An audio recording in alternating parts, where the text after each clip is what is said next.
नमस्कार। आप देख रहे हैं बिजनेस टुडे बाजार। मैं हूं हर्ष शर्मा। एक बार फिर मैं आपके सामने हाजिर हूं। खबर आप सबको पता है कितनी बड़ी खबर है। साफ तौर पे 13.5 लाख करोड़ निवेशकों के डूब गए हैं। बहुत ही बड़ा सेटबैक है और इसके पीछे की वजहों पर चर्चा करें और आगे क्या स्थिति रहने वाली है हम उस पर चर्चा करें। लेकिन उससे पहले मैं आपको कुछ याद दिलाना चाहता हूं, क्योंकि ताकि आप ये ना कहें कि गिरावट के दौरान हम लोगों ने जब गिरावट आई तब उसके ऊपर वीडियो बनाई। इससे पहले भी हम लोग तमाम व्यूअर्स को इसके ऊपर एक वीडियो बना चुके थे और बता चुके थे। करीब करीब एक हफ्ते पहले मैंने एक वीडियो बनाई थी बाजार हाई पोर्टफोलियो की पिटाई।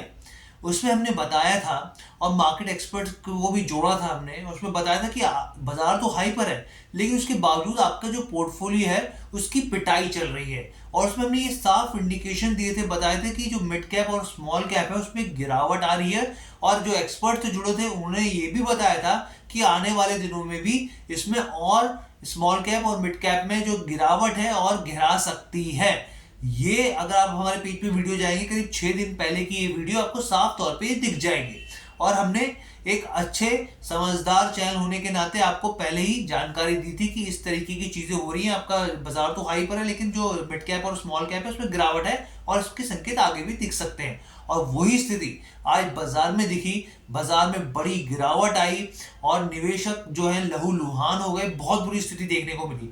अब इसके पीछे के कारण क्या है पहले ये समझते हैं। 4 मेन कारण हैं और इन 4 कारणों को आपको बहुत ध्यान से समझना चाहिए। पहला कारण सेबी, दूसरा कारण यहां पर एसएमई आईपीओ, तीसरा कारण स्मॉल कैप मिड कैप और चौथा इलेक्टोरल बॉन्ड जिसमें एसबीआई और सुप्रीम कोर्ट की बात कर ली जाए।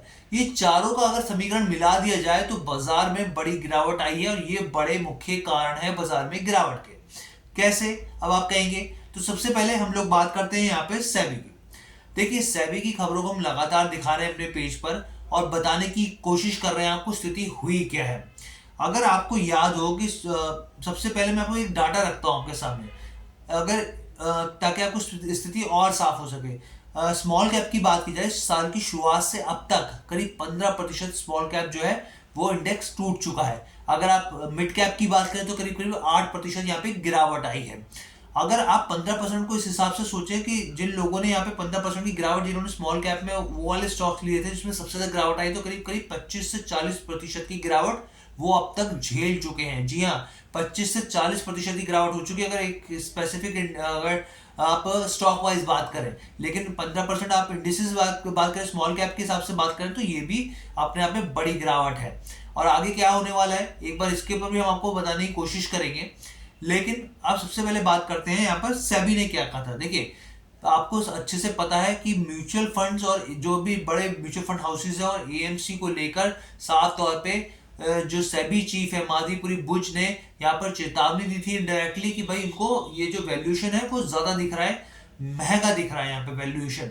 और उन्होंने ये भी कहा था कि बबल जैसा फ्रॉथ, जिसका कहा था एक तरीके से फ्रॉक झाग, फ्रॉथ दिख रहा है और बबल के तौर पर उन्हें स्थिति दिख रही है। और साफ तौर पर उन्होंने जो बड़े बड़े यहाँ पर म्यूचुअल फंड्स थे उनको लमसम के लिए यानी एक मुश्त के लिए साफ तौर पर मना कर दिया था। और यहाँ तक कि एसआईपी और एसटीपी के लिए भी एक लिमिट तय कर दी थी। ऐसा नहीं कि 10-10 लाख की एसआईपी चल रही है, उसके लिए भी एक लिमिट तय कर दी थी। और साफ तौर पे मैं आपको बताऊं मिड कैप और स्मॉल कैप की स्थिति को सही स्थिति में जानने के लिए कि म्यूचुअल फंड की क्या स्थिति है, 15 मार्च को यहाँ पर स्ट्रेस टेस्ट भी होना है। स्ट्रेस टेस्ट किस तरीके का होना है?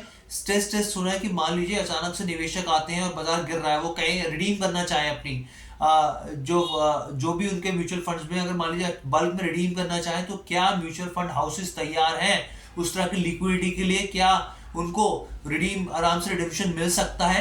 तो इसके लिए एक टेस्ट हो रहा है, स्ट्रेस टेस्ट। उसको सेबी चीफ देखेंगे, आकलन करेंगे और उसके ऊपर भी हम आपको खबर दिखाएंगे। तो उनका साफ तौर पे कहना था कि भाई जो स्मॉल कैप और मिड कैप है उसमें वैल्यूएशन ज्यादा हो रखा है, एक तरीके से फ्रॉथ है और उसका असर साफ तौर पे देखने को मिल रहा है। और यही असर आपके पोर्टफोलियो में भी दिख रहा है। सबसे ज्यादा अगर आप देखें तो लार्ज कैप में नुकसान नहीं हुआ है, स्मॉल कैप में हुआ है, मिड कैप में हुआ है और खासकर स्मॉल कैप में तो सबसे ज्यादा हुआ है। अगर मैं आपको एक आंकड़ा रखूं आपके सामने, आप हैरान रह जाएंगे।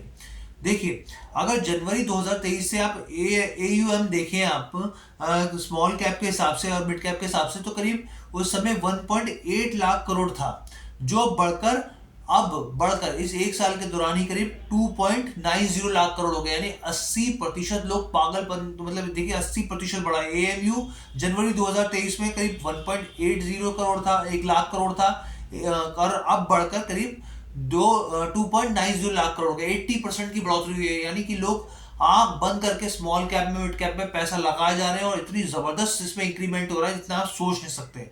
और यहाँ पर जो सेबी चीफ का बयान आया फ्रॉड का, उसका असर साफ तौर पे इस पे इम्पैक्ट के तौर पे, बड़ा इम्पैक्ट के तौर पे देखने को मिला, और वो चीज आज बाजार में दिखी। तो दो चीजें तो हमने यहाँ पे क्लियर कर दी भाई, सेबी ने और स्मॉल कैप को लेकर कि सेबी ने क्या बोला और स्मॉल कैप का। अब दो पॉइंट बचते हैं, एसएमई आईपीओ बचता है और सेबी, और यहाँ पे एसबीआई और इलेक्टोरल बॉन्ड जो है सुप्रीम कोर्ट का मामला, वो क्या है यहाँ पर। तो एसएमई आईपीओ की बात की जाए यहाँ पर, तो जो माधवीपुरी बुच का बयान आया है, उन्होंने कहा 3 ऐसे आईपीओ हैं जो संदिग्ध हैं, जो एसएमई आईपीओ हैं, जिनको हम लोग ये बेसिकली उन्होंने सवाल भी उठाया यहाँ पर कि उसमें कुछ कीमतों में छेड़छाड़ की गई है, सब्सक्रिप्शन और लिस्टिंग को लेकर उस पर छेड़छाड़ की गई है। ये बड़ा कंसर्न उन्होंने बताया, और उन्होंने कहा कि जांच चल रही है। हालांकि अभी तक नाम सामने नहीं आए हैं, लेकिन इसमें ईडी भी बीच में कुछ चीजों का जो कुछ इन्वेस्टर्स हैं बीच में, और कोई टीवी एंकर्स की भी खबरें चल रही हैं ऐसे करके, तो उस तरह की बहुत सारी चीजें निकलकर सामने आ रही है। वो हालांकि जांच का विषय, उसके ऊपर बताएंगे। लेकिन एसएमई आईपीओ में एक बड़ा बबल क्रिएट किया जा रहा है, ये उनका कहना था।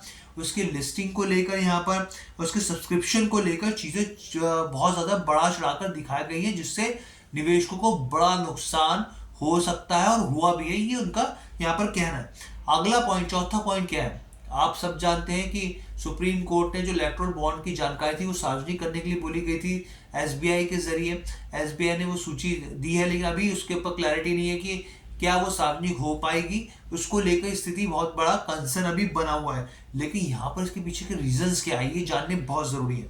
देखिए, यहाँ पे इलेक्टोरल बॉन्ड क्या होता है, जिसमें जो बिजनेस या तमाम ऐसे लोग जो कि पार्टीज को फंड करते हैं, और एक जाहिर सी बात है कि जो रूलिंग पार्टी होती है उसको सबसे ज्यादा फंड किया जाता है, इस तरह का एक सेंटिमेंट्स माने जाते हैं। और रूलिंग पार्टीज का अगर फंड सबसे ज्यादा होंगे और उसकी जानकारी अगर मान लीजिए सार्वजनिक की जाती है, तो ये सबसे बड़ा कंसर्न होगा कि भाई किस बिजनेस घराने ने या किस ने कितना पैसा रूलिंग पार्टी को दिया, और क्या उसको उससे फायदा मिला उस तरह से। तो ये तो तमाम चीजें जो सबसे बड़ा कंसर्न, और मार्केट जो है वो बहुत ज्यादा अनप्रिडिक्टेबल चीजें नहीं चाहती है। मार्केट चाहती है कि भाई जो जिसकी स्ट्रॉन्ग कमिंग की, जिस सरकार वापस आ रही है उस सरकार की उम्मीद जता के बैठते हैं कि सरकार के वापस आ सकती है, और बाजार इसी तरीके से पॉजिटिव सेंटीमेंट से देखता है। लेकिन अगर इस तरह की चीजों में कुछ छेड़खानी होगी, या फिर इस तरह की चीजों में कोई नया चीजें निकलकर सामने आएंगी, तो ये बड़ा एक कंसर्न होगा। तो इसलिए ये भी एक बड़ा मामला रहा बाजार की गिरावट का। अब मार्केट एक्सपर्ट से हम लोग लगातार चर्चा कर रहे हैं, तो उन्होंने कहा कि अभी ये गिरावट है और आने वाले दिनों में और गिरावट बढ़ सकती है। तो इसलिए अब हम एक शो भी करने की कोशिश करेंगे, आपको बताने की कि भाई ऐसे इस गिरावट के माहौल में कोई ऐसे स्टॉक्स है जहां पे आप खरीदारी कर सकते हैं, क्योंकि बहुत सारे ऐसे स्टॉक्स हैं जो अपने हाई से नीचे आए हैं। तो ये वीडियो आपको कैसी लगी, आप कमेंट करके जरूर बताइएगा। बिजनेस टुडे बाजार के साथ जुड़ने के लिए आपका बहुत बहुत धन्यवाद।